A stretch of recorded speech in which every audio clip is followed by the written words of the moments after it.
Once upon a time, there was a little girl who lived in a village near the forest. Whenever she went out, the little girl wore a Red Riding cloak, so everyone in the village called her Little Red Riding Hood. One morning, Little Red Riding Hood asked her mother if she could go to visit her grandmother, as it had been a while since they'd seen each other. "That's a good idea," her mother said. So they packed a nice basket for Little Red Riding Hood to take to her grandmother. When the basket was ready, the little girl put on her red cloak and kissed her mother goodbye. "Remember, go straight to Grandma's house," her mother cautioned. "Don't dawdle along the way, and please don't talk to strangers. The woods are dangerous." "Don't worry, Mommy," said Little Red Riding Hood, "I'll be careful."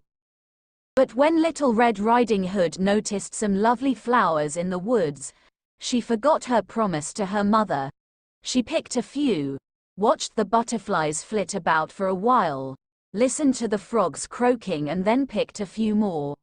Little Red Riding Hood was enjoying the warm summer day so much that she didn't notice a dark shadow approaching out of the forest behind her.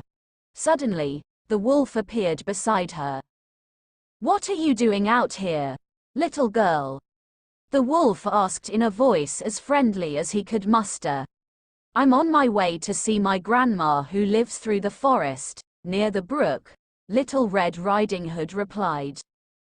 Then she realized how late she was and quickly excused herself, rushing down the path to her grandma's house.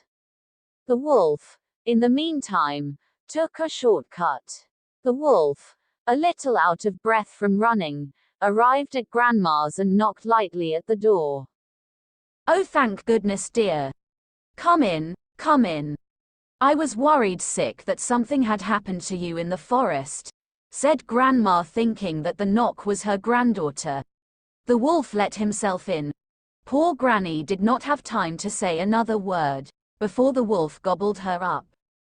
The wolf let out a satisfied burp, and then poked through Granny's wardrobe to find a nightgown that he liked.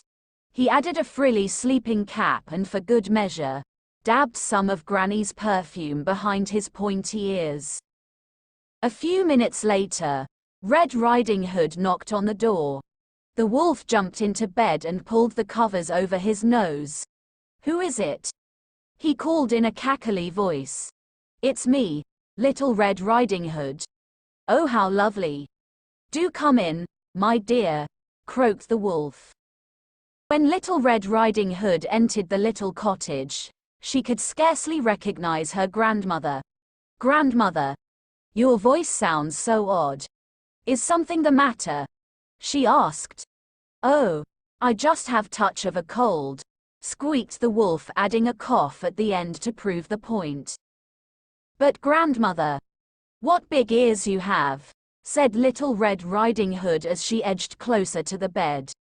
"The better to hear you with, my dear," replied the wolf. "But grandmother, what big eyes you have," said Little Red Riding Hood. "The better to see you with, my dear," replied the wolf. "The better to eat you with, my dear," roared the wolf, and he leapt out of the bed and began to chase the little girl. Almost too late, Little Red Riding Hood realized that the person in the bed was not her grandmother, but a hungry wolf.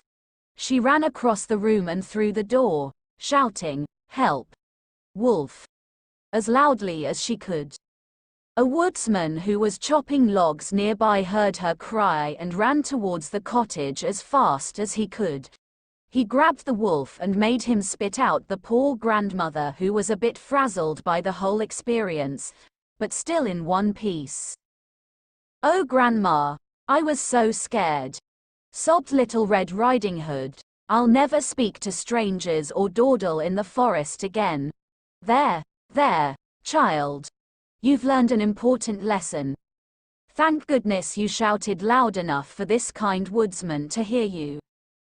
The woodsman knocked out the wolf and carried him deep into the forest, where he wouldn't bother people any longer. Little Red Riding Hood and her grandmother had a nice lunch and a long chat.